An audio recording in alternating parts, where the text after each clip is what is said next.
Hey everybody, my name is Jay, and we're talking about 2B today. If you haven't watched my video titled I Got Every Character in Soul Calibur 6 to S rank and this is how I did it yet, please do so, as I'll be going through this character in the same format that I discussed in topics in that video, and I'd rather not make the same disclaimers in each video I make. 2B was kind of a mixed basket for me, personally, where she's very powerful in some ways and very weak in others. However, players you deal with in rank very rarely know how to exploit her shortcomings, so it may not matter. She can basically play a one-player type game, but you need to learn how her stances work, even to play just a basic 2B style, so there's a little bit more you have to learn right off the bat than normal. So let's go with block punishes. You don't have an I-10. For -12, you've got your AAA, which goes into stance pressure. For 14, you've got BB, or you've got B hold.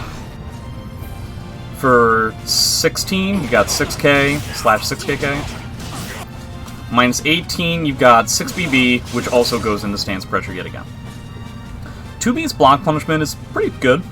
No I-10, but she gets decent rewards off of all the other typical negative frames. I should stress that moves like AA, just on their own, are not great unless you go into stance pressure, so you're basically forced to take that mix with the third A, unless you want to make your punishment weaker, since her frames really aren't that strong. However, at least the mix is obviously in your favor. B hold is a fantastic punish for your -14, 3Bs, like Mitsu, but obviously important to note, we're assuming the opponent is recovering standing. This does not force standing, and that is a non-jailing high, so, you know, if somebody's recovered crouch, you're going to end up whiffing here. While rising moves, 2B's while rising game is diverse and strong with good damage and pressure options. While rising BB is what you want with, you know, your simple step duck on highs and grabs for decent damage and Oki. Meanwhile, while rising KK and K hold are faster options that you can use as a pressure tool if your idea is to be pressing small buttons, for instance like 2B's 2B, for the sake of putting yourself in crouch and then hitting another fast button with while rising KK. It's, you know, it's got a surprising amount of horizontal tracking, it's good frames, it's good just overall. If you have a really big read, or you don't really respect your opponent's ability to sidestep and or block punish appropriately, full crouch 3B plus K into AAA BB is huge amount of damage. When it comes to Oki, 2B's Oki is strong, just not necessarily the most straightforward thing in the world. If you're just looking for a small poke at close range while they're on the ground, 1K, 2B, they do perfectly fine. You've also got 1B, if you think they'll get hit and immediately stand up so you can go into stance pressure. It's not exactly the best stance transition, so that's completely up to you. From a much, much, much farther way, you've got 4-4B, which hits really hard. It's a little bit more specific due to the range. The opponent is teching up and sidestepping while you're out of stance. You got 6-6A, which is a fine answer until your opponent appears to be step ducking it appropriately. That doesn't really happen all that often. While you're in stance, though, the concept of Oki changes entirely for both you and your opponent. When it comes to grabs, 2B's grabs were rather irrelevant for me when I was playing her, but on paper they're frankly really good. You got 6-6A plus G, command grab, which provides strong Oki. You can turn 6-6A into a kind of a force block if they immediately stand up. Back throw, if I can get it. It'll give you a huge amount of damage if you get the just frame, which is not something I'm personally great at, but hey, to each their own. I found the regular grabs didn't really do all that much. I find myself taking grab opportunities just to go into stance instead. But even regular grabs play their part. The rest of her grab game and everything is going to come through the AGS stance, which is something I'm going to get to in a second. So, first things first, when it comes to the cheesiness of 2B as a character, is 4-4A hold. I'm not kidding at all. This move was enough to take me from D rank to A within like a week. The backswing blow nature of this creates like a will he or won't he situation against most shorter range characters and even mid-range characters at any type of slight frame advantage or frame disadvantage. It's gonna feel like you're cheating right off the bat. Assuming you get used to the spacing that you have and the timing, which it's pretty effective at in most places. The biggest reward of all is seeing how much it affects the opponent's ability to feel comfortable at tons of spacings. They're going to become much more hesitant to play the hot potato game of going back and forth with their attacks, where it's like, okay, BB on block, AA on block, now you go, now I block their attack, now I go again, and, you know, just people do that all the time. Instead, they're going to have to aim more for longer range moves, and awkward timing, slower timings than they're used to. And anytime you can force your opponent out of their comfort zone, it's a good thing, especially at lower ranks, because the frustration factor becomes much bigger, goes through the roof. The next important thing to talk about is her stances.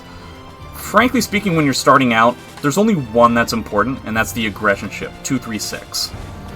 Frequent entries into aggression shift are AAA, which you really, again, only want to do when you're punishing something that's -12. The third hit is a non-jailing high. You don't want to put yourself punishable, but it does become a force block when you're actually getting your AA to punish.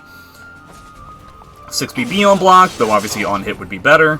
1B on hit, you may want to play this entry a little bit defensively, meaning like going back first if you're worried about somebody mashing. And obviously, 6-6B is the best one that you've got. Honestly, both on hit and on block. From this stance, you have a wealth of really good options. You got A into A, or AA, to beat things like mashing, or sidestep and step duck. You obviously do your single A into forward to continue your aggression shift stance pressure, or AA if you want to try to beat like a reversal edge or something. You've got the K, which does something similar to the A, except it doesn't beat sidestep, but it does much more damage on beating like a duck. Plus, it's a bit stronger if the opponent is just statue blocking. AGS KK goes in the back turn B plus K, 4-4K. You got AGS BA to punish statue blockers, and you've got AGS grabs that do the same thing. 2 different grabs in aggression shift. The forward grab gives you really good Oki. They're just right here.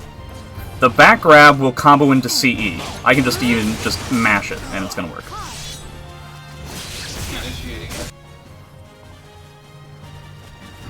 AGS 6B gives you a bait for people who are gonna think that you're gonna do the AGS BA. It combos into 3B hold, KK. A plus B orb is typically like the anti-mashing tool. And the hold version will also help you feel safe and get good guard damage. Best option you can get here, full crouch 3B plus K as a combo.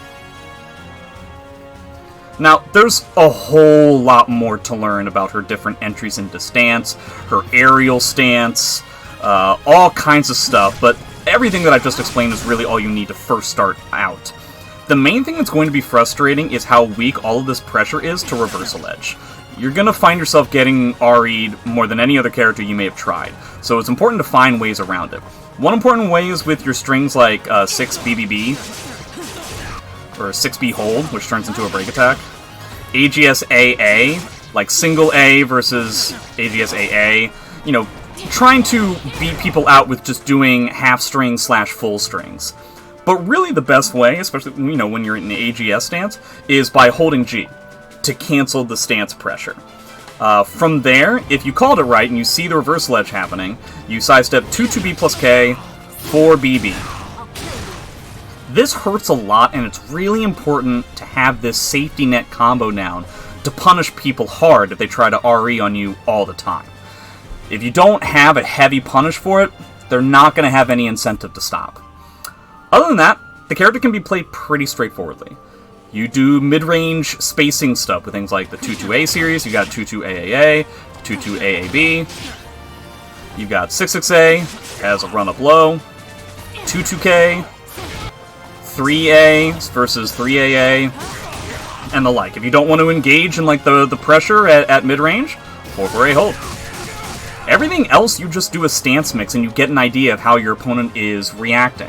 Are they mashing, reversal edging, sidestepping, statue blocking, whatever it might be.